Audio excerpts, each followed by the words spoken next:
오늘 우리들에게 주신 하나님 말씀은 빌립보서 2장 13절과 3장 12절부터 16절까지 말씀입니다. 2장 13절 말씀, 3장 12절부터 16절까지 말씀을 받들어 읽습니다.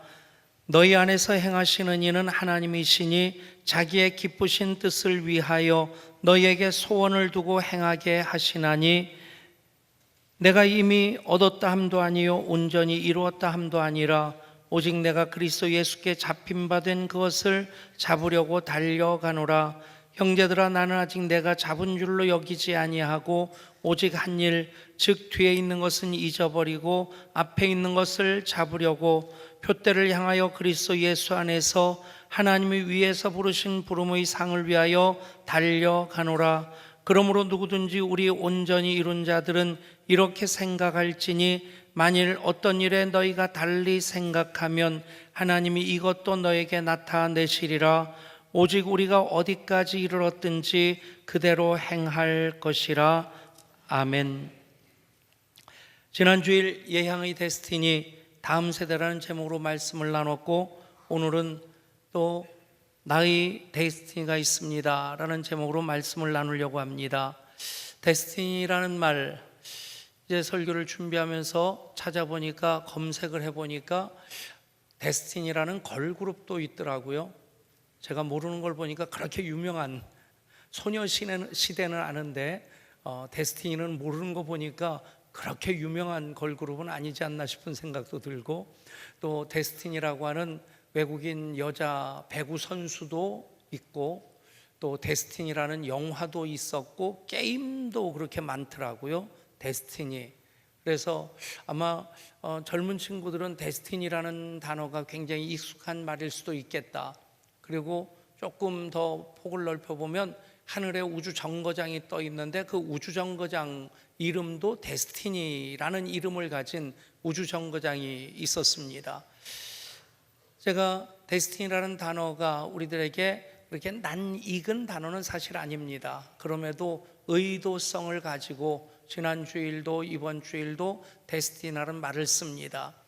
그래서 이 데스티니의 애, 그대로 우리 예향교회의 비전이 담기고 사역이 담기고 예향교회를 통해서 하나님 이루고자 하시는 그 목적들이 다 담겨지는 단어가 데스티니. 그래서 지난 주일 예향의 데스티니 다음 세대 할 때, 다음 세대가 예향교회 비전의 궁극입니다 라고 하는 것을 그렇게 확정지어서 그 말이 우리들에게 익숙해지고 그것이 DNA가 되면 좋겠다 하는 그런 의도성을 가지고 제목을 뽑았고, 오늘도 예향의 데스티니가 다음 세대라면 우리 각자를 향하신 하나님의 계획, 하나님의 뜻, 하나님의 설계도가 무엇일까, 그것을 함께 찾아가 보고자 하는 마음으로 나의 데스티니가 있다는 그런 제목을 정했습니다. 전라도 사람들이 잘 쓰는 말이, 서로 대화를 하다가 뭔가 단어가 생각이 안 나면 쓰는 말이 있습니다. 거시기. 그러니까 말하다가 이쪽에서 뜬금없이 갑자기 거시기 있잖아 그러면 저쪽에서 그래 그 거시기 그래요. 그러니까 자기들끼리는 이 특정한 단어가 생각이 안 나도 그 느낌 가지고 얘기를 하면 거시기라는 말에 모든 걸 다 담더라고요. 그런데 옆에서 그것을 공감하고 공유하지 못하는 사람이 얘기를 들으면 그래서 쓰는 말이 귀신도 모르는 거시기다. 자기들은 알고 쓰는데 정작 옆에 있는 사람은 무슨 얘기인지 전혀 이해하지 못하는 겁니다. 그래서 귀신도 모르는 거시기다. 사실 데스티니라는 말을 그냥 우리 교회 밖에서 쓴다면 걸그룹을 연상하는 사람도 있겠고, 아니면 조금 유식한 사람은 우주 그 정거장 모듈 이름이 데스티니다, 또 옛날에 영화 데스티니라는 영화를 본 사람이라든가 그런 사람들은 그 정도로 연상을 할 수 있겠지만, 우리 예향 가족들에게 있어서 데스티니 그러면 예향교회를 향하신 하나님의 뜻과 계획, 아멘. 그리고 우리 모두에게 또 각자의 데스티니가 있습니다. 목사라고 다 똑같은 목사가 아니고 교회라고 다 똑같은 교회가 아닙니다. 제가 참 존경하는 목사님들, 한국교회 전체적으로도 보면 가장 그렇게 하나님께서 탁월한 리더십으로 세우셨던 목사님이 두 분이라는 생각이 들어요. 한 분은 한경직 목사님이고 한 분은 조용기 목사님입니다. 조용기 목사님이 은사 사역에 있어서 정말 탁월한 리더십이었다면 한경직 목사님은 인격적인 목회자로서 정말 존경받는 분이셨습니다.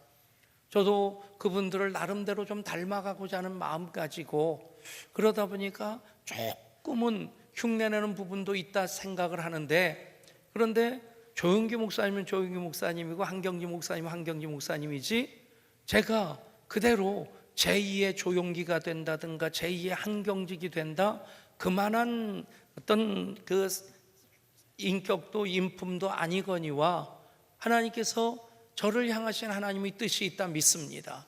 감히 비교의 대상은 아니지만 교회도 마찬가지입니다. 5만 개가 넘는 많은 교회들이 있습니다. 모든 교회가 이단을 제외하고는 다 주님의 교회입니다. 큰 교회라고 좋은 교회고 작은 교회라고 나쁜 교회냐?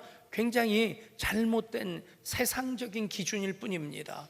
큰 교회든 작은 교회든 이제 막 시작한 개척교회든 100년이 훨씬 넘은 교회든 다 주님의 교회고 주님 보실 때는 다 좋은 교회입니다. 아멘. 그런데 그 교회를 향하신 하나님의 뜻은 각각 다르다 믿습니다.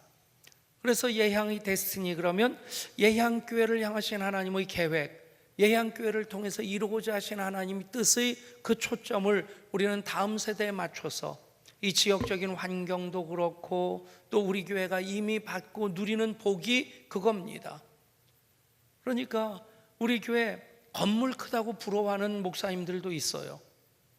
또 개척한 지 20년 만에 사실 10년 지나서 이 사이즈가 되고 뭐 거의 좀 조금씩 부흥하고는 있지만 사실 그런 부분으로도 IMF 이후에 예향교회가 참 복받은 교회로서 보여지고 있습니다. 그런데 정말 예향교회다움, 예향교회를 세우시고 예향교회를 통해서 이루고자 하신 하나님 뜻이 무엇인가? 지금까지도 그렇거니와 또 지역적인 환경도 그렇고 앞으로도 우리가 초점을 맞춰야 될 것, 다음 세대라 믿습니다. 아멘. 다음 세대가 어른 세대를 넘어서게 될 때 정말 예향교회가 거룩한 영향력을 끼치는 이 시대의 흐름을 바꿔나가며 하나님께서 귀하게 사용하시는 교회가 될 줄 믿습니다. 이제 여러분 한 분 한 분을 향한 하나님의 계획으로서의 데스티니, 그것이 무엇인지를 확인하고자 합니다. 데스티니라는 말을 쓸 때 그대로 중복되어지고 그대로 연상되어져야 되는 것들이 있습니다. 그것이 바로 하나님의 계획입니다. 따라할까요? 데스티니는 하나님의 계획입니다. 그렇습니다. 나를 향하신 하나님의 계획, 나를 통해서 이루고자 하시는 하나님의 뜻. 여러분, 세상적으로 보면 돈 많이 벌고 또 높은 위치에 올라가고 그러면 출세했다고 합니다. 성공적으로 산다고 합니다. 그런데 하나님 뜻대로 본다면 하나님이 의도하신 바대로 사는 사람이 잘 사는 사람입니다. 자주 말씀드립니다만 부자는 돈 많은 사람이지 잘 사는 사람이 아닙니다. 여러분, 부자 중에서도 잘 사는 사람이 있을 수 있겠죠. 그것은 돈 때문이 아니라 그 돈을 주시고 돈을 주신 하나님 뜻대로 그 삶을 어떻게 하나님의 영광 위에 살아가느냐 하면 그 사람은 잘 사는 사람이 될 수 있을 겁니다. 돈이 있든 적든 많이 배웠든 못 배웠든 여러분 모두가 잘 사는 사람이 될 수 있기를 원합니다. 그러기 위해서는 나를 통해서 이루고자 하신 하나님의 계획을 우리가 분명히 알아야 된다는 겁니다. 여러분, 내가 나를 잘 아는 것 같지만 사실 내가 나를 잘 모릅니다. 어떤 목사님이 식사하다 보니까 아들이 발을 까불까불거리면서 밥을 먹더래요. 그래서 야 이놈아, 밥 먹으면 그러면서 복 나간다고 그런다. 그냥 그 발 떨지 말고 먹어 그러면서 나무랬더니 사모님이 툭 치더래요. 툭 치면서 이렇게 하더래요. 그러고 이러고 보니까 그 목사님도 발을 까불까불거리고 있더래요. 그러니까 그때까지 뭐 40년이든 50년이든 살면서 자기가 그랬다는 걸 자기는 모르고 있는 거예요. 근데 그 사모님은 알고 있는 거예요. 심리학자들이 얘기할 때 이 창 모양의 격자로서 그런 설명을 합니다. 나도 알고 남도 아는 개방 영역으로서의 내가 있고요, 그리고 나는 아는데 다른 사람들은 모르는 비밀 영역이 있고, 나는 모르는데 남들은 아는, 여기가 그랬나요? 지금 이걸 그거 얘기했어요? 나는 아는데 남들은 모르고, 나는 모르는데 남들은 아는 비밀과 은폐 영역이 있고, 이쪽은 어디냐면 나도 모르고 남도 모르는 내가 있다는 거예요. 근데 이 남도 모르고 나도 모르는 나를 소위 심리학자들은 무의식이라고 얘기를 하는데, 의식과 무의식의 세계를 어떻게 비유를 하냐면 등산으로 비유를 합니다. 등산 중에서 그 빙산, 예, 빙산을 등산으로 얘기하는 저는 등신 같습니다. 예. 근데 빙산 등신 같다고 하니까 모르게 좋아해요. 참 기분 갑자기 걸쩍지근해지네. 근데 어쨌든 이건 나중에 방송에서 빼세요. 우리끼리나 하고 웃고 넘어가야지. 어쨌든 이 빙산 중에 물 위로 드러나 있는 부분은 5분의 1, 6분의 1밖에 안 돼요. 전체 6분의 5나 5분의 4는 물속에 잠겨 있습니다.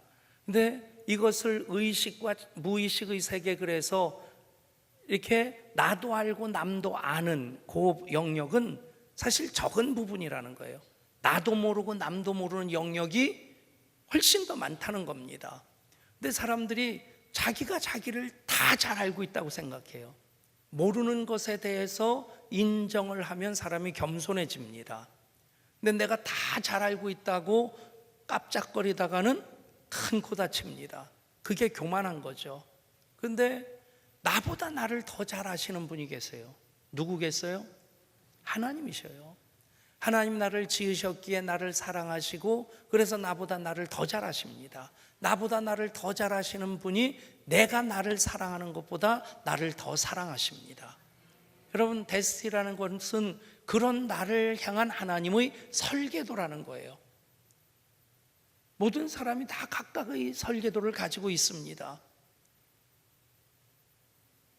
저는 목사가 제 데스티니라고 고백하고, 만약에 제가 목사 되기 이전에 되고자 했던, 초등학교 때는 목장 꿈을 꿨고, 목장 꿈을 꾸면서 동전을 열심히 돼지저금통에 모았는데 어머니가 3번 빌려가셨어요. 성훈아 빌려줘 하고 그렇게 빌려가셨는데 이 돼지가 다시 돌아오질 못했습니다. 그래서 돈을 모아야지 돼지도 사고 뭐 송아지도 사서 목장을 할 텐데, 그래서 그걸 포기하고 중학교 때부터 변호사가 되고자 하는 꿈을 가지고 나름대로 뭐 딱히 그런 준비도 많이 하고 했는데 계속 떨어졌어요. 그리고 나서 어떻게 보면 등 떠밀려서 목사가 됐는데, 이 모든 과정을 통해서 제가 그때를 좀 이렇게 되새겨 보기도 합니다. 만약 그때 내가 법대 들어갔으면 변호사가 됐을까? 법대 3번 떨어진 사람이 변호사 사시 합격했겠어요? 솔직히 그것도 안 됐겠죠. 그런데 그랬었으면 내가 행복했을까? 생각해 보니까 목회하고 있는 지금 제가 가장 감사하고 가장 행복하더라고요. 목사가 안 되려고 했던 이유 중에 하나가 저희 아버님이 개척 2번 하시고 개척교회로 2번 가셔서 가족들이 생고생한 것 때문이기도 한데, 저는 노는 걸 참 좋아했어요. 제가 청년 때 우리 교회 청년들하고 어울려서 게임을 해서 진 적이 한 번도 없습니다. 제 별명이 게임계의 황제였어요. 뭐 12박자를 하든 24박자를 하든 뭘 하든 저를 공격하려고, 이겨먹으려고 그렇게 집중 공격하다 지들끼리 엉켜가지고 감자에 싹이 났다 잎이 났다 하면서 저 터지기나 하고, 어쨌든 근데 노는 게 재미있고 청년 때 진짜 잘 놀았던 것 같아요. 그러면서 무슨 생각이 들었냐면, 이렇게 놀기 좋아하는 내가 목사가 된다? 이게 안 어울리는 것 같아요.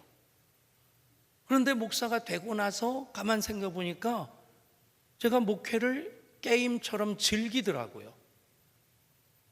경박하게 보지 마시고 하나님께 맡기고 하나님께서 그렇게 이루어 가실 것에 대해서 확신하니까 아무리 어려운 일이 있어도 뭐 쉬웠겠습니까? 이러다 사람 죽겠다 싶은 그런 위기에도 몇 번 처했었고, 그런데 그러면서도 하나님을 의뢰하면서 하나님께서 반드시 더 좋게 하실 것을 믿기 때문에, 그러니까 이 목회를 즐기니까 어떤 게 있냐면 목회에 깔리질 않더라고요. 여러분, 모든 목사님들이 다 똑같은 설계도대로 목회하는 것은 아니라고 봅니다. 교회도 마찬가지고요. 저는 그 부분이 목사로서의 제 모습과 가장 안 어울린다고 생각했는데, 하나님께서 그 설계도대로 저를 그려놓으시고 거기에 순종하면서 나갈 때 그것이 제 목회의 강점이 되고 또 하나님 역사하심의 도구가 됨을 고백할 수 있습니다. 여러분들이 데스티니는 무엇입니까? 여러분 각자의 설계도는 그냥 설계도를 하나님 그려놓으시고 거기에 그것을 맞춰가라고 요구하시는 것이 아닙니다. 여러분 한 사람 한 사람에게 하나님께서는 맞춤형 설계도를 주셨습니다. 오늘 빌립보서 2장 13절의 말씀은 여러분 각자에게 주시는 말씀인 줄 믿으시길 바랍니다. 너희 안에서 행하시는 이는 하나님이시니 자기의 기쁘신 뜻을 위하여 너희에게 소원을 두고 행하게 하시나니. 여러분 각자에게 하나님께서 주신 소원이 있습니다. 그것이 여러분의 데스티니입니다. 바울이 사울로서 가말리엘 문화에서 최고 학부를 졸업하고 나면서부터 로마 시민권을 가지고 있었고, 요즘으로 얘기하면 금수저라고 얘기할 수 있는 그런 삶을 살던 사람입니다. 그런데 내 안에 두신 하나님의 소원을 발견했을 때, 데스티니를 발견했을 때 그 다음의 고백이 무엇입니까? 빌립보서 3장 12절부터의 말씀입니다. 내가 이미 얻었다 함도 아니요 온전히 이루었다 함도 아니라 오직 내가 그리스도 예수께 잡힌 바 된 그것을 잡으려고 달려가노라. 형제들아, 나는 아직 내가 잡은 줄로 여기지 아니하고 오직 한 일, 즉 뒤에 있는 것은 잊어버리고 앞에 있는 것을 잡으려고 표대를 향하여 그리스도 예수 안에서 하나님이 위에서 부르신 부름의 상을 위하여 달려가노라. 그러므로 누구든지 우리 온전히 이룬 자들은 이렇게 생각할지니, 만일 어떤 일에 너희가 달리 생각하면 하나님이 이것도 너희에게 나타내시리라. 오직 우리가 어디까지 이뤘든지 그대로 행할 것이라. 아멘. 여러분 얼마나 당당합니까? 얼마나 멋있습니까? 그런데 가만 살펴보면 이럴 수 있나 싶은 생각이 들 수도 있습니다. 어떻게 온전히 이룬 자들이라고 얘기할 수 있겠어요? 바울의 성품으로 흠도 티도 없었겠습니까? 바나바 같은 그 은인인데 비전 때문에, 사역 때문에 서로 다투고 갈라지기도 합니다. 그 원인 제공자가 마가 요한인데 그 요한에 대한 좀 불편한 마음 때문에 요한을 가까이 두지 못했다가 디모데후서, 유서처럼 쓰는 그 디모데후서에서 마가 요한을 오라고 합니다. 그럼 그때까지 여전히 그 인간 사이의 갈등을 다 해결하지 못하고 살았단 얘기예요. 여기서 온전히 이룬 자라고 하는 것은 하나님께서 선택해 주신 하나님의 자녀들이고, 그리고 하나님 뜻에 순종하며 살아가는 사람들이란 뜻입니다. 여러분, 내 멋대로가 아니라, 내 계획대로가 아니라 하나님 뜻을 발견하고 그 뜻에 순종하면 순종할수록 하나님 기뻐하시는 뜻이 이루어지게 됩니다. 제 개인적으로 참 소중한 말씀이, 너희가 달리 생각하면 하나님이 이것도 너에게 나타내시리라 하는 말씀이었어요. 동두천에서 5년 목회하다가 재정사고를 안수 집사님하고 장로님들이 이렇게 크게 저질렀고, 그런데 그분들은 그것에 대해서 책임지려고 하지 않고 교회는 그대로 두면 막 그냥 무너질 것 같은 위기 속에서 담임 목사로서 나름대로 그것을 다시 회복시키려고 많이 애를 썼고, 그래서 어느 정도 회복이 되었습니다. 그랬는데 제가 그대로 있으면 교회가 더 어려워지겠다, 진짜 싸움이 되겠더라고요. 들려지는 말이 목사가 젊은 집사들 통해서 장로를 쫓아내려고 한다. 책임을 물을 수 있고, 그리고 제가 목회 주도권을 잡을 수 있겠지만, 그래서 목회를 한다면 그게 무슨 하나님 기뻐하시는 목회겠는가? 그래서 모든 걸 내려놓고 그냥 사임을 하려고 하는데, 교인들은 눈물을 쏟으며 철야 기도를 했습니다. 그런 가운데서 제가 떠나야 된다고 하는 것이 마음이 참 편하지 않았는데, 이 말씀이 답을 줬어요. 혹시 너희가 달리 생각하면 하나님이 이것도 너에게 나타내시리라. 달리 생각하는 것이 잘 먹고 잘 살려고 그런 선택하는 게 아니고, 하나님 부르심에 더 온전히 순종하려고 달리 생각할 때 하나님 그것도 나타내신다. 여러분, 우리가 하나님 데스티니 안에서, 그 계획과 섭리 안에서 살아가면 우리가 좁게만 볼 필요 없다는 얘기입니다. 달리 생각하는 경우, 그것도 하나님께서 나타내실 것에 대한 확신을 우리가 가질 수 있게 되는 것입니다. 바울이 사울로서 자기 설계도 가지고 살 때는 행복하지 않았습니다. 기쁨이 없었습니다. 그런데 바울로서 하나님의 설계도대로 그 데스티니로 살아갈 때 고난이 역경이 없었다는 것 아닙니다. 그럼에도 그는 언제나 감사하고 기뻐하면서 예배자의 삶을 이어갈 수 있었습니다. 여러분, 성경에 나오는 모든 사람들 마찬가지입니다. 아브라함도, 모세도, 야곱도, 요셉도, 기드온도 다 자기 계획으로 살려고 할 때, 아브라함도 갈대아 우르에 살 때 그곳이 굉장히 살기 좋은 지역이었습니다. 역사 속에 나오는 고대 문명 도시였습니다. 그것이 개인적인 세상의 데스티니라고 한다면, 내가 내게 지시할 땅으로 가라. 갈 바를 알지 못하고도 하나님의 설계도대로 나갈 때에 하나님께서 아브라함을 지켜주시고 아브라함과 함께 하셨고, 아브라함을 통해 하나님의 역사를 세상에 본격적으로 펼쳐나가기 시작하십니다. 모세도 마찬가지입니다. 모세도 궁궐에서 40년, 미디안 광야에서 40년을 살았어요. 어쩌면 애국 궁궐에서의 40년은 자기 설계도를 한껏 크게 그렸던 세월일 수도 있었겠고, 그리고 미디안 광야에서의 40년은 그 설계도가 아주 박살나버리는 그런 시간일 수도 있었을 것입니다. 그런데 호렙산에서 떨겨나온 불꽃 가운데 임하신 하나님을 만나고 내 백성 이스라엘을 해방시키라는 하나님의 설계도를 붙잡고 그것을 모세의 데스티니로 삼았을 때, 모세는 민족의 영도자가 되고 출애굽을 통해서 하나님의 구원의 역사를 이루게 됩니다. 여러분, 욥기 보면 욥이 이런 고백을 합니다. 23장 8절 9절인데, 그런데 내가 앞으로 가도 그가 아니 계시고 뒤로 가도 보이지 아니하며 그가 왼쪽에서 일하시나 내가 만날 수 없고 그가 오른쪽으로 돌이키시나 배울 수 없구나. 얼마나 답답하겠어요. 얼마나 안타깝겠어요. 미치고 팔짝 뛸 것 같지 않겠습니까? 욥이 나름대로 하나님을 찾으려고 앞으로도 가고 뒤를 헤집어 보기도 하고 왼쪽으로 오른쪽으로 그렇게 하나님 찾고자 하는데 어디서도 만날 수 없고 어디서도 배울 수 없다는 얘기입니다. 그런데 10절에서는 분위기가 180도 바뀌어집니다. 10절 말씀입니다.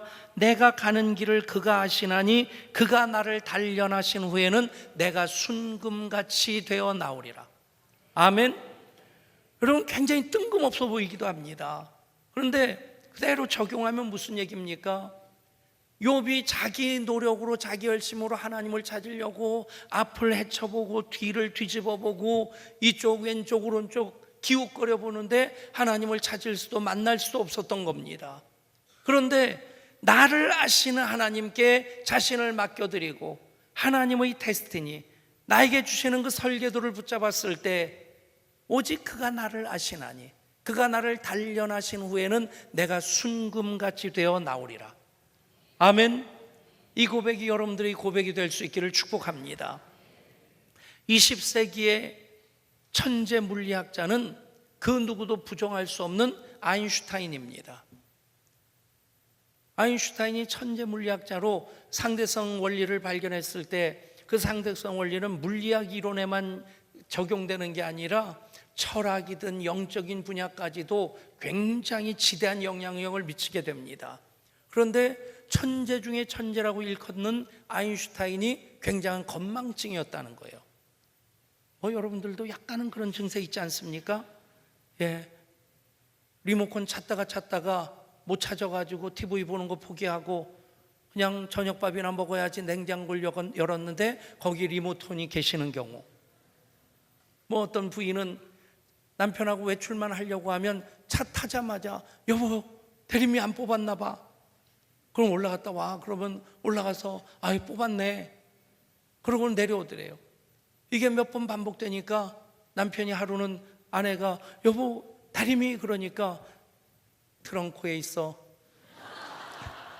여러분 그 안에 타박하지 마시고, 아인슈타인도 건망증에 시달렸다는데 하루는 기차를 타고 목적지로 가는데 저쪽에서 차장이 차표 검사를 하더라는 거예요. 아인슈타인도 뒤지는데 없는 거예요.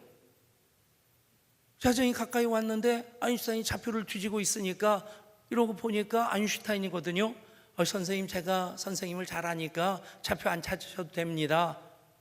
그런데 계속 뒤지는 겁니다. 선생님 차표 안 찾으셔도 된다니까요. 이보게나 차표를 찾아야지 내가 어디에서 내려야 되는지 알 거 아닌가. 여러분 그랬는데도 불구하고 오직 연구에만 몰두하니까 아인슈타인이 그만큼 어떤 업적을 이룰 수 있었겠지만, 아무리 아인슈타인이라 할지라도 차표를 샀는데 기차는 타고 가는데 어디서 내려야 되는지를 모른다면 낭패 아니겠습니까? 여러분 욥의 고백이 바로 그런 고백 아닙니까? 내가 노력하는 것으로서는 내가 하나님 만날 수 없었는데 하나님께 맡겨드릴 때 하나님의 나를 향하신 설계도를 붙잡을 때에 오직 그가 나를 아시나니 그가 나를 단련하신 후에는 내가 순금같이 되어 나오리라. 오늘 찬양대가 시편 23편 여호와는 나의 목자시니 그렇게 찬양을 했는데 시편 23편도 마찬가지입니다. 다윗이 하나님의 설계도대로 살아가니까 좋은 일로서는 푸른 풀밭으로 쉴 만한 물가로 인도해 주시는 일이 있는데 또 힘든 일도 있지 않습니까?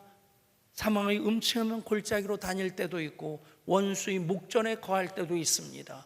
그런데도 하나님 설계도대로 살아가면요, 그 사망의 음침한 골짜기로 다닐지라도 해 받을 것을 두려워하지 않습니다.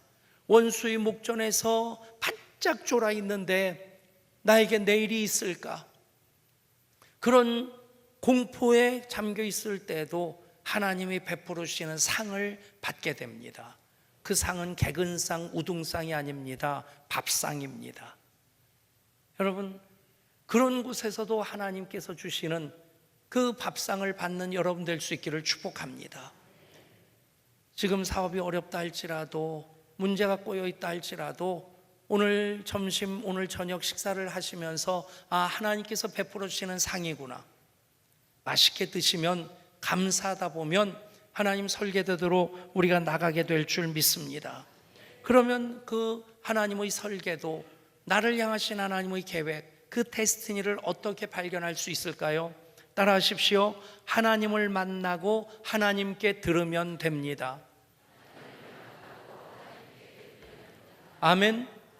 여러분 그것이 기도하는 것이고 그것이 말씀 묵상하는 이유와 목적입니다. 예배하는 이유와 목적이 하나님을 만나고 하나님께 듣고자 하는 것입니다.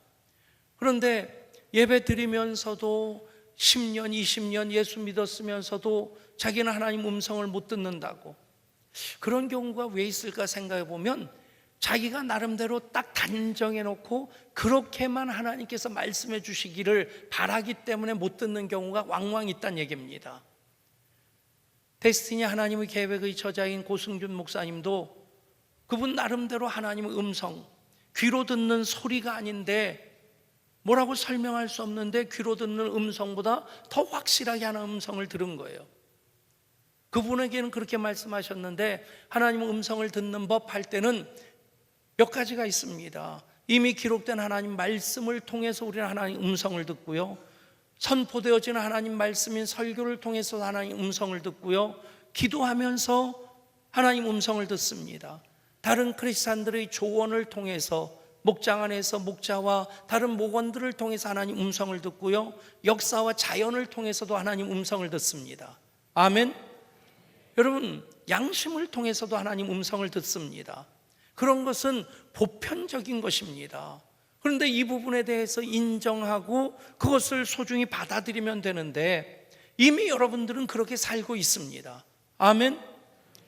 여러분, 고민하지 않더라도 이것은 하나님 기뻐하시는 것이고 이것은 하나님 싫어하시는 것이구나, 그 정도는 다 분별되지 않습니까? 분별 안 되십니까? 오늘 저녁 나이트클럽 한번 가보세요. 가서 거나하게 드시고 이름도 몰라요, 성도 몰라요, 그러면서 한번 생각해 보십시오. 굳이 물어보지 않더라도 이것이 나를 향하신 하나님 뜻이 아니다 하는 게 그렇게 꼭 경험하지 않더라도 그건 아닌 걸로 이미 우리가 그 기준 가지고 살고 있습니다.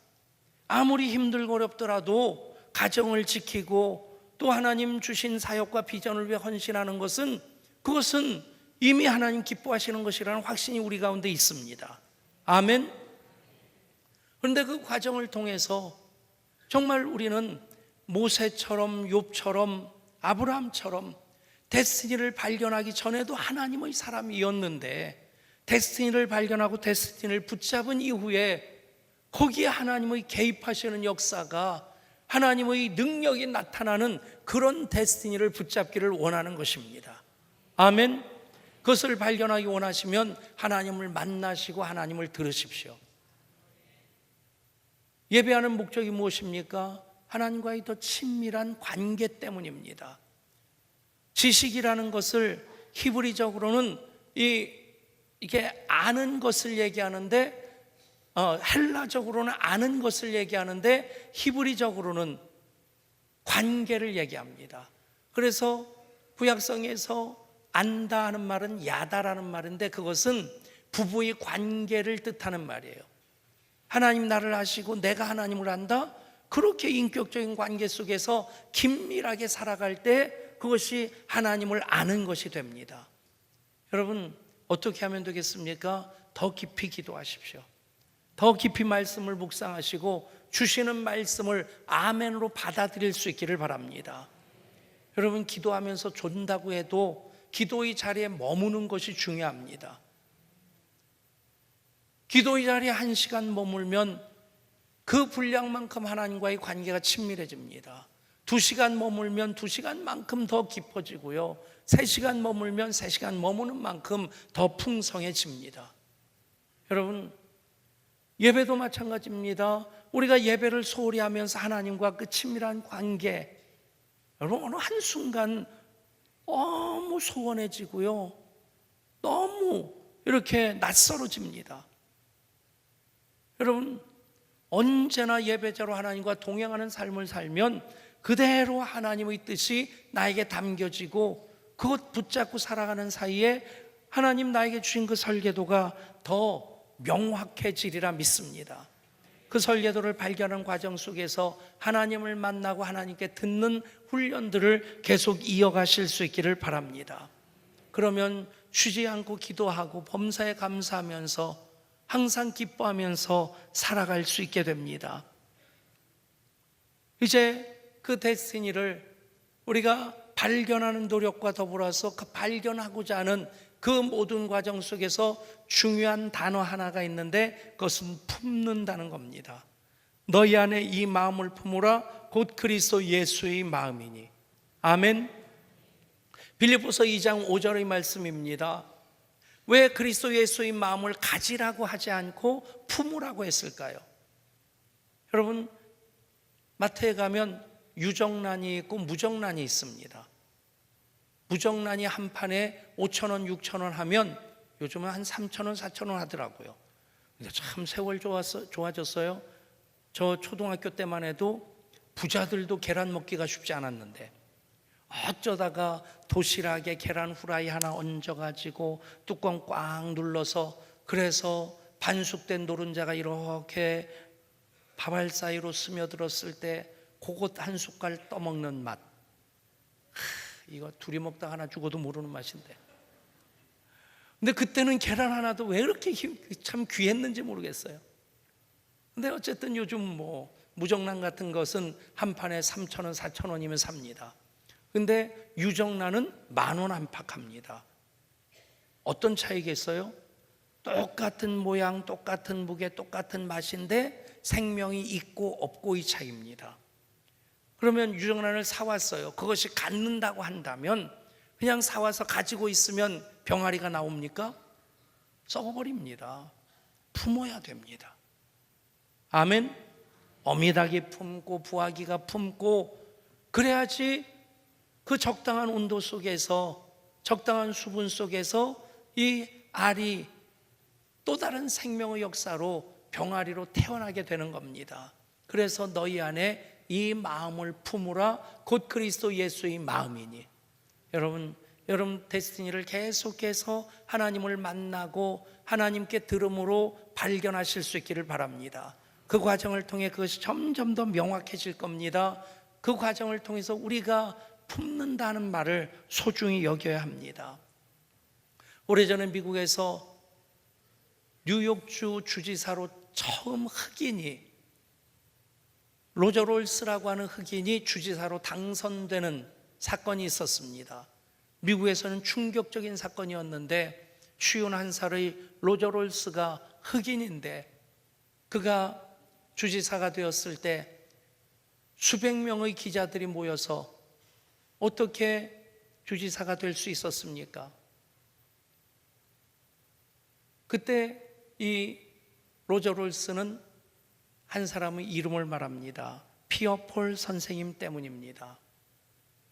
그 기자들이 질문한 이유는 흑인이 주지사가 된 것만이 아니라 이 로저 롤스의 과거 이력이 어떤지를 알고 있었기 때문입니다.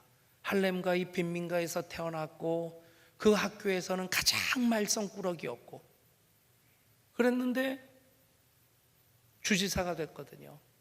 그 이유가 피어 폴 선생님 때문입니다. 그가 1961년 초등학교 학생일 때 피어 폴 선생님을 만나게 됩니다. 그때까지 아이는 한 번도 정문으로 학교를 들어간 적이 없대요. 언제나 담치기 하고 수업 시간에 앉아 있는 적이 없었대요. 뛰어다니면서 장난치고. 근데 그 아이를 본 피어 폴 선생님이 이 아이 손을 이렇게 붙잡더라는 거죠. 선생님이 손금 좀 볼 줄 아는데 네 손금 좀 보자. 그래가지고 이러고 보고 그러더니 한참을 쳐다보더니 너 나중에 뉴욕주 주지사가 되겠구나 그랬다는 거예요. 그러니까 이 피어 폴 선생님은 애들에게 격려를 주느라고 손금 보는 척하면서 애들에게 격려의 말을 한마디씩 주는 선생님이었답니다. 근데 이 아이는 그 말을 담은 거예요. 품은 겁니다. 그리고는 뉴욕 주지사면 어떻게 걸어야 될까? 무슨 생각을 해야 될까? 뭘 공부해야 될까? 그랬을 때 끝내는 뉴욕 주지사가 된 겁니다. 연설에서 이런 얘기를 합니다. 비전을 갖는 데는 값이 그리 많이 나가지 않습니다. 선의의 거짓말에 대한 비전일지라도 말입니다. 피어 폴 선생님이 선의의 거짓말로 격려 차원에서 얘기했다는 것을 알고 있는 겁니다. 그 다음에 이렇게 얘기를 합니다. 그러나 일단 비전을 소유하고 계속 간직하고 있으면 그 값어치는 급속히 올라가기 시작합니다. 여러분, 지금은 어쩌면 명확하게 보이지 않는 설계도, 데스티니일 수도 있겠다 싶습니다. 계속해서 품으십시오. 아멘. 품고 기도하시고 말씀 묵상하시면서 그 설계도가 명확해질 때에 미디안 광야의 모세가 출애굽의 모세가 되고 앞을 보아도 뒤를 보아도 옆을 보아도 찾지도 만나지도 못하던 그 하나님, 그러나 그가 나를 아시나니 그가 나를 연단하신 후에는 내가 순금같이 되어 나오리라 고백할 수 있게 될 줄 믿습니다. 예향의 데스티니는 다음 세대입니다. 여러분들의 데스티니는 무엇입니까? 이미 여러분들 주셨고 그래서 그것 따라 살아가고 계시다면 계속해서 하나님을 만나고 하나님께 들음으로써 명확하게 하시고 그 비전을 품고 나아갈 때에 어느 순간 병아리가 되는 역사가 있게 될 줄 믿습니다. 기도합니다. 하나님, 이제 20주년을 맞이하는 우리 교회 예향의 데스티니로서 다음 세대를 확정하고 나가고자 합니다. 그리고 이제 20년에 대한 감사가 앞으로 20년을 향한 하나님의 기대로 이어질 때에 우리 각자 우리를 향하신 하나님의 계획, 하나님의 뜻, 하나님의 설계도를 발견하게 하여 주시고 그것을 품고 나아가게 하여 주옵소서. 그래서 오직 그가 나를 아시나니 그가 나를 단련하신 후에는 내가 순금같이 되어 나오리라. 나에게 주신 하나님의 소원을 두고 행하는 우리 모두가 되게 하여 주시옵소서. 우리 주 예수 그리스도 이름으로 간절히 기도드리옵나이다. 아멘.